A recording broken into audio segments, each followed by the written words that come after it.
Assalamualaikum warahmatullahi wabarakatuh. A'udzubillahi minasyaitonirrajim. Bismillahirrahmanirrahim. Alhamdulillahirabbil alamin wa bihi nasta'in ala umuri dunya waddin wassalatu wassalamu ala asyrofil anbiya'i wal mursalin wa ala alihi wa sahbihi ajma'in.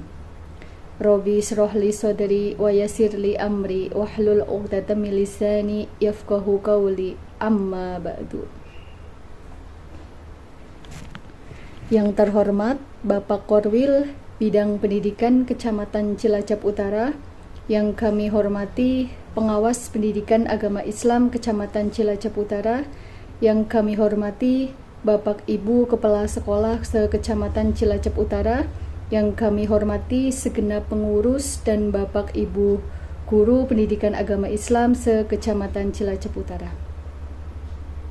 Pertama, marilah kita mencurahkan rasa syukur kita kepada Allah Subhanahu wa Ta'ala yang telah memberikan karunia-Nya kepada kita semua, sehingga pada hari ini kita masih diberikan kesempatan untuk mendengarkan, untuk merasakan nikmatnya berpuasa di bulan Ramadan yang penuh dengan keberkahan ini dalam keadaan sehat walafiat.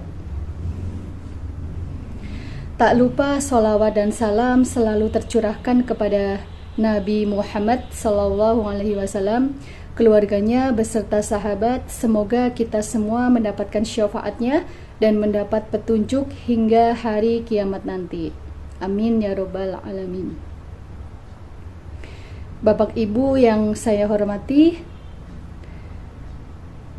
Allah berfirman dalam surat Ibrahim ayat 7, Bismillahirrahmanirrahim, wa idz ta'adzana rabbukum la in syakaratum la azidanakum wa la in kafartum in adzabi lasyadid. Dan ingatlah juga tatkala Tuhanmu memaklumkan, sesungguhnya jika kamu bersyukur pasti kami akan menambah nikmat kepadamu, dan jika kamu mengingkari nikmatku maka sesungguhnya azabku sangatlah pedih. Quran Surat Ibrahim ayat 7. Kaum muslimin yang dimuliakan oleh Allah, ayat tersebut itu merupakan jaminan yang Allah berikan kepada orang yang mampu bersyukur dengan penambahan nikmat yang telah diperolehnya. Tentu siapapun ingin nikmatnya ditambah, bukan dikurangi apalagi hilangkan. Namun apakah kita sekarang telah mampu bersyukur terhadap nikmat yang telah Allah berikan kepada kita, atau yang sudah kita peroleh? Ataukah kita masih selalu berkeluh kesah, atau kita tidak bersyukur apa yang sudah Allah berikan kepada kita?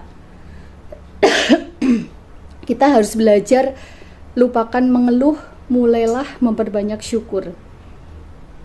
Jadi secara bahasa kata syukur itu hampir sepadan dengan kata hamdu yang artinya memuji. Perbedaannya adalah kata syukur itu lebih cenderung pada ungkapan terima kasih dengan ucapan, sedangkan hamdu itu lebih umum. Nah, di sini para ulama itu mendefinisikan syukur sebagai ungkapan aplikatif dengan menggunakan segala apa yang dianugerahkan Allah sesuai dengan tujuan penciptaan anugerah itu.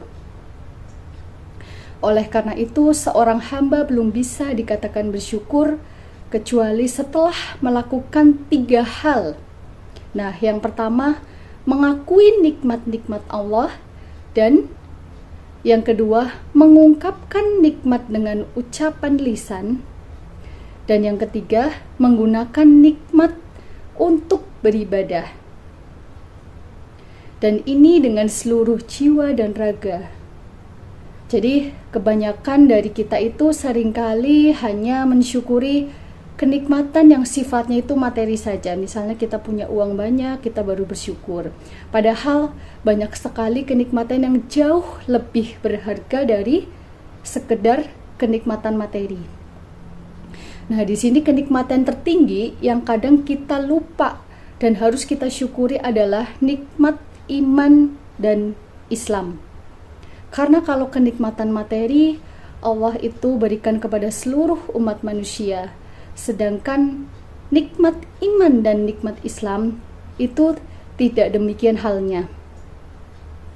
Seberat apapun kehidupan di dunia, bagi kita umat Islam itu tidak sebanding dengan kesusahan kelak ketika kita di akhirat.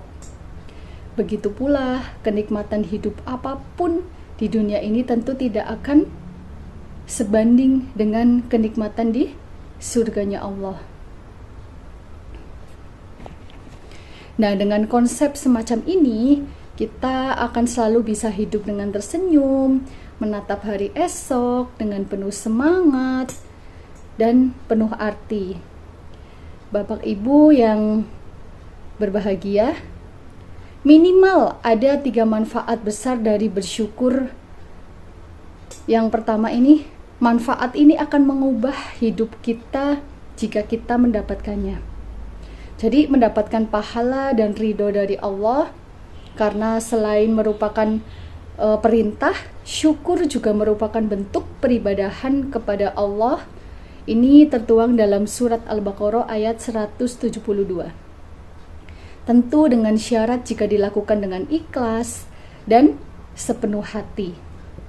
Yang kedua, syukur akan menciptakan perasaan positif. Artinya apa? Ketika kita lebih banyak bersyukur, maka hidup kita akan lebih tenang, lebih bahagia, pikiran kita akan lebih jernih. Karena apa? Karena akan lebih berfokus kepada berbagai kenikmatan yang ada. Dengan banyak bersyukur, maka akan semakin banyak pula perasaan positif pada diri kita yang tumbuh. Semakin banyak perasaan positif pada diri kita, akan semakin banyak pula ide-ide kreatif yang bermunculan. Nah, kita akan semakin berkesempatan untuk menjadi orang yang sukses. Bisa saja kan dengan cara demikian Allah menambahkan berbagai kenikmatan bagi orang yang mau bersyukur. Sungguh bagi Allah itu tidak ada sedikit pun kesulitan baginya. Maka cukuplah Dia hanya mengatakan kepadanya, kun fayakun, jadilah, lalu jadilah. Quran Surat Al-Baqarah ayat 117. Yang ketiga adalah dengan bersyukur, berbagai musibah dan malapetaka akan dihindarkan oleh Allah dari hambanya. Mengapa Allah akan menyiksamu jika kamu bersyukur dan beriman? Dan Allah adalah Maha mensyukuri lagi Maha mengetahui. Quran Surat An-Nisa ayat 147. Maka dari itu, kita harus lebih jeli dan peka terhadap berbagai nikmat yang diberikan Allah kepada kita. Nah, di sini kurangnya kepekaan terhadap nikmat Allah itu bisa mengurangi rasa syukur kita. Sebab kita merasa bahwa tidak ada yang perlu disyukuri. Padahal selama ini, selama kita masih hidup, kita pasti banyak mendapatkan berbagai kenikmatan yang tidak mungkin dapat kita hitung. Dan jika kamu menghitung-hitung nikmat Allah, niscaya kamu tidak akan menentukan jumlahnya. Sesungguhnya Allah itu Maha Pengampun lagi Maha Penyayang. Quran Surat An-Nahl ayat 18. Kita harus yakin bahwa di balik suatu kejadian pasti ada hikmah yang tersembunyi. Jadi hikmah tersendiri merupakan suatu kenikmatan, maka pandailah kita mengambil hikmah dari suatu kejadian yang telah kita alami. Kita harus lebih banyak bersyukur, karena apa? Dengan bersyukur, insya Allah berbagai kenikmatan akan Allah tambahkan. Demikianlah yang bisa saya sampaikan. Semoga kita selalu menjadi orang-orang yang selalu bersyukur. Semoga bermanfaat dan selamat menjalankan ibadah puasa. Kurang lebihnya saya mohon maaf. Wallahul muwafiq ila aqwamit thoriq. Wassalamualaikum warahmatullahi wabarakatuh.